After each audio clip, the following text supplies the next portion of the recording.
मी आज इथे आमचा महिला मोर्चा भाजपा महिला मोर्चातर्फे इथे आज मी पत्रकार परिषद घेत आहे। मी मोहिनी मडगावकर। मी आज इथे यासाठी हे घेत आहे की आज जो विनायक राऊत आपल्या जिल्ह्याचे रत्नागिरी सिंधुदुर्ग जिल्ह्याचे जे खासदार 2 टर्म राहिलेले आहेत त्यांच्या घरात एका महिलेवर ज्या प्रकारे अत्याचार झाला त्या बातम्या कालपासून येत आहेत आणि त्या बातम्या वाचल्यावर आज आम्हाला असं वाटतं की त्या महिलेच्या मागे आम्ही सर्व भाजप महिला त्यांच्या मागे उभा असणार आहोत। म्हणजे जे त्यांच्यावर जे अन्याय त्यांच्या घरातून होत आहेत हे खरंच म्हणजे निंदनीय आहे।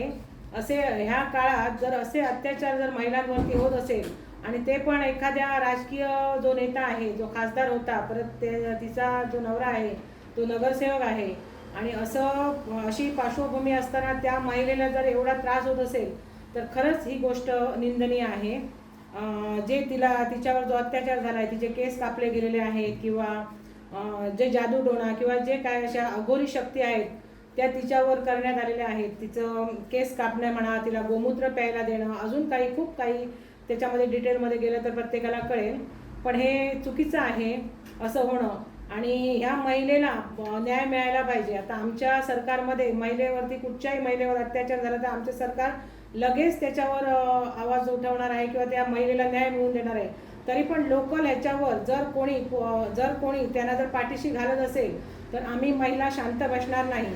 आणि आज या महिलेवर जर एवढा अत्याचार होतोय तर आज कुठूनही अजून कोणी आवाज उठवलेला नाही आहे। उभाटाच्या ज्या महिला आहेत त्या नेहमी पुढे असतात, प्रत्येक विषयात पुढे त्यांचं हे असतं, मग आज त्या का नाही आहेत पुढे?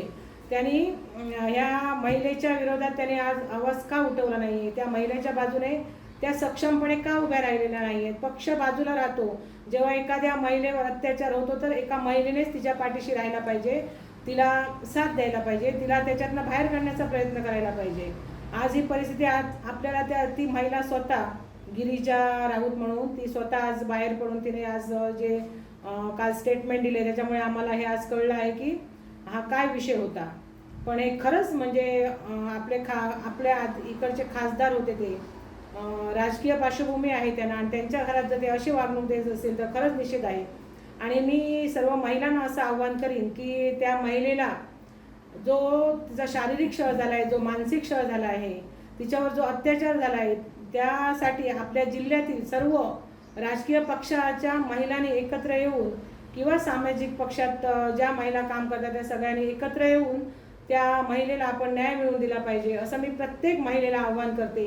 आणि त्या महिलेच्या बाबतीत आम्ही ह्युमन राईट्स म्हणून एक आमची संस्था आहे, तिथे पण आमच्या याच्यातल्या थोड्या महिला आणि आमच्या सावंतवाडीच्या महिला कार्यरत आहेत, त्या ह्याच्यातनं पण आम्ही त्या महिलेपर्यंत जाऊ, त्या महिलेला तिच्यासाठी आम्ही न्याय मिळवून देऊ।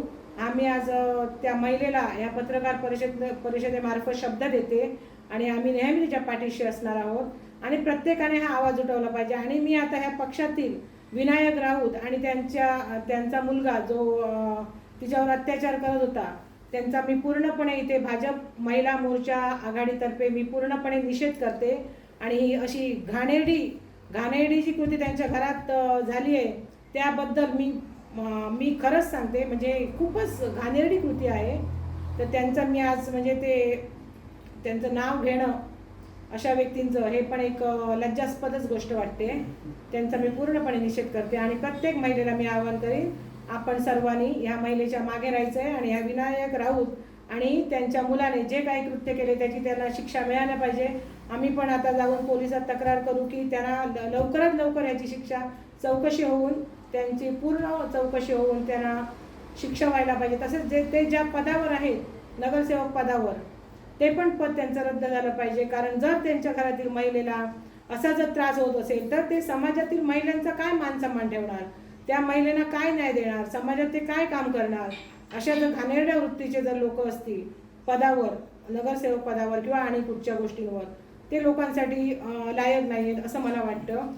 त्याच्यामुळे मी एवढंच सांगेन त्या महिलेच्या मागे आम्ही सर्व महिला राहू, त्यांना आम्ही न्याय मिळवून देऊ, न्याय मिळवण्यासाठी पूर्णपणे प्रयत्न करू। जे आमच्यावर आणि आमच्या जिल्ह्याचे पालकमंत्री नितेशजी राणे साहेब यांना आम्ही जाऊन भेटू, त्यांना आम्ही सांगू की ह्या विषयात तुम्ही पूर्णपणे लक्ष घाला आणि त्या महिलेला न्याय मिळवून द्या।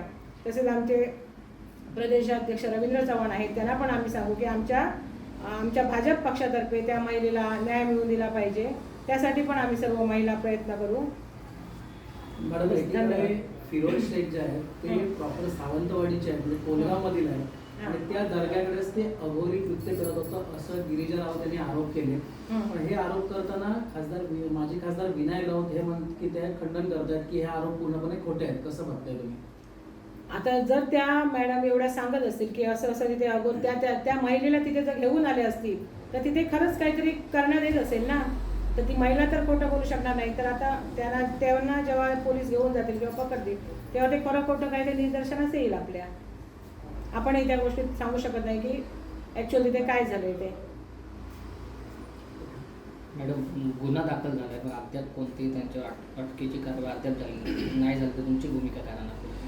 नाही, गुन्हा आम्ही दाखल करूनच घेऊ. आम्ही पालकमंत्र्यांना भेटू किंवा आम्ही आधी पहिलं पोलीस स्टेशनला जाऊन तिथे आम्ही त्यांच्याबद्दल हे करू आणि त्यांच्यावर गुन्हा दाखल व्हायला पाहिजे. आमच्या परीने आम्ही प्रयत्न करू. आम्ही वरिष्ठ स्तरावर कळू आणि ते प्रयत्न करूच त्यांना.